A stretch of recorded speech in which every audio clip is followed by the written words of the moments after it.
Hello दोस्तों, आप सभी का स्वागत है बायोकेम क्लास में। अगर आप पहली बार इस चैनल में विजिट किए हैं तो प्लीज़ सब्सक्राइब और लाइक ज़रूर कीजिएगा।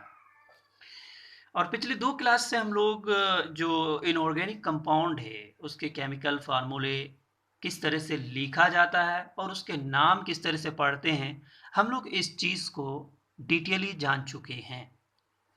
आज हम लोग कुछ ऐसे इम्पॉर्टेंट कंपाउंड के नाम जानेंगे जो हमारे पढ़ाई के दौरान केमिस्ट्री में यूज़ होते हैं, अक्सर यूज़ होते हैं और वो कॉमन नेम से यूज़ होते हैं, जो उसी नाम से वो फेमस है। बट हम लोग उसके केमिकल फार्मूले पता नहीं है, जिससे हम लोग सोचते हैं कि आखिर क्या है ये, और हम घबरा जाते हैं।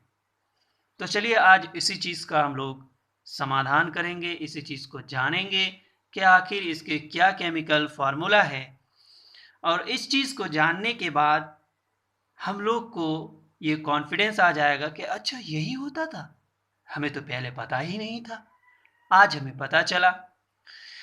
तो कुछ ऐसे केमिकल फॉर्मूले जो आप 10वीं क्लास में पढ़ चुके हैं और कुछ नहीं पढ़े हैं, तो उसे भी हम लोग जान जाएंगे।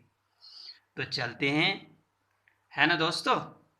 हमने टॉपिक का नाम रखा है कि सम इम्पोर्टेंट कंपाउंड्स, कुछ महत्वपूर्ण यौगिक के बारे में पढ़ेंगे। सबसे पहला सीरियल नंबर दिए हैं, उसके बाद हम लोग नेम ऑफ द कंपाउंड दिए हैं, उसके बाद मॉलिक्यूलर फॉर्मूला दिए हैं।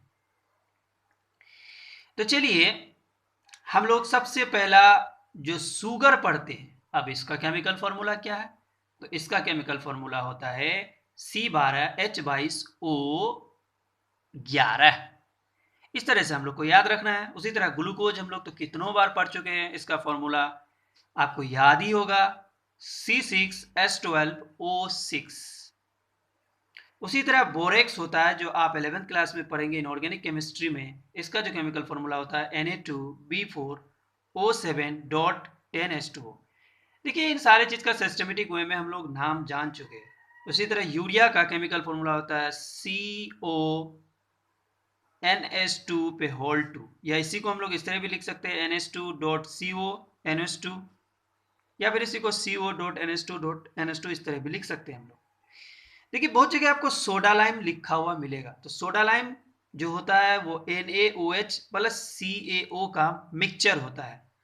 सोडियम हाइड्रोक्साइड और कैल्शियम ऑक्साइड को जब मिला देते हैं तब हम लोग के अंदर सोडा लाइम बनता है।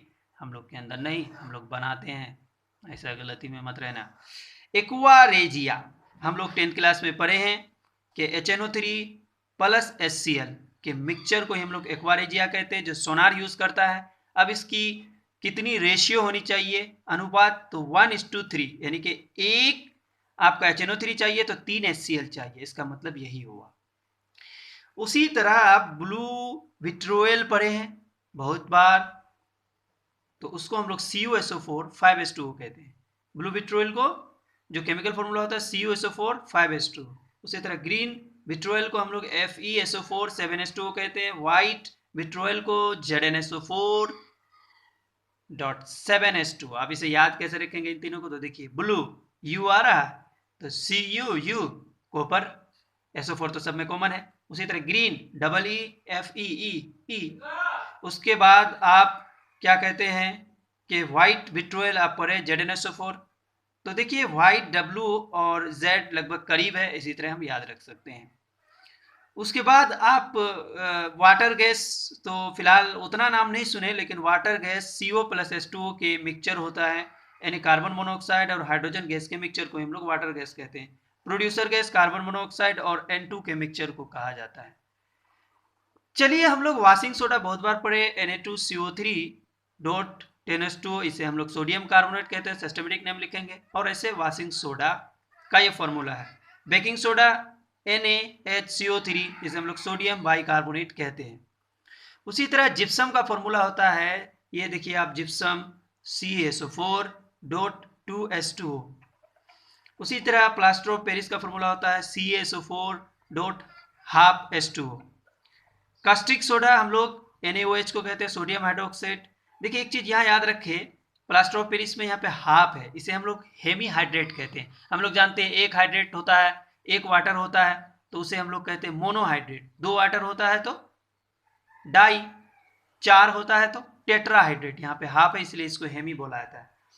देखिए हेवी वाटर का फॉर्मूला D2O होता है, उसी तरह फॉस्फीन का जो फॉर्मूला होता है जो आपको मिलेंगे बहुत जगह PH3 होता है, और फॉस्जीन भी आपको मिल जाएंगे ऑर्गेनिक केमिस्ट्री में COCl2। लफिंग गैस आप सुने हैं, हंसता है जिस गैस से, उसका फॉर्मूला होता है N2O nitrous oxide. Tear gas होता है CCl3NO2। मेरे ख्याल से ये आपको समझ में आ गया। इन सारी चीज़ को आप अच्छी तरह से याद कर ले, जो आपकी केमिस्ट्री के रोज़मर्रा ज़िंदगी में बहुत काम आएगा, और आप इसे जानने के बाद आपको एहसास होगा कि नहीं अब हमें कुछ कुछ केमिस्ट्री आ रहा है। तो इतने क्लास बेसिक चल रहा था, और अब हम लोग जो पढ़ेंगे ऑर्गेनिक केमिस्ट्री से स्टार्ट करेंगे, और नोमेनक्लेचर सबसे पहला शुरू करेंगे। हम लोग नोमेनक्लेचर समझेंगे क्या होता है, उसके बाद जैसे जैसे सीक्वेंस के साथ शुरू होगा और आपको ऑर्गेनिक केमिस्ट्री में अंडरस्टैंडिंग आना शुरू हो जाएगा और आपको ईजी लगेगा। फिर हम लोग इनऑर्गेनिक फिजिकल की ओर जाएंगे। तो मेरे ख्याल से मैंने जितने कंपाउंड को पढ़ाया आपको समझ में आ गया होगा, और आगे भी हम लोग अच्छे से पढ़ेंगे और समझेंगे। तो आज यहीं तक हम लोग क्लास को समाप्त करते हैं, और इस वीडियो को जितना हो आप लोग शेयर ज़रूर कीजिएगा। Thank you for watching this video.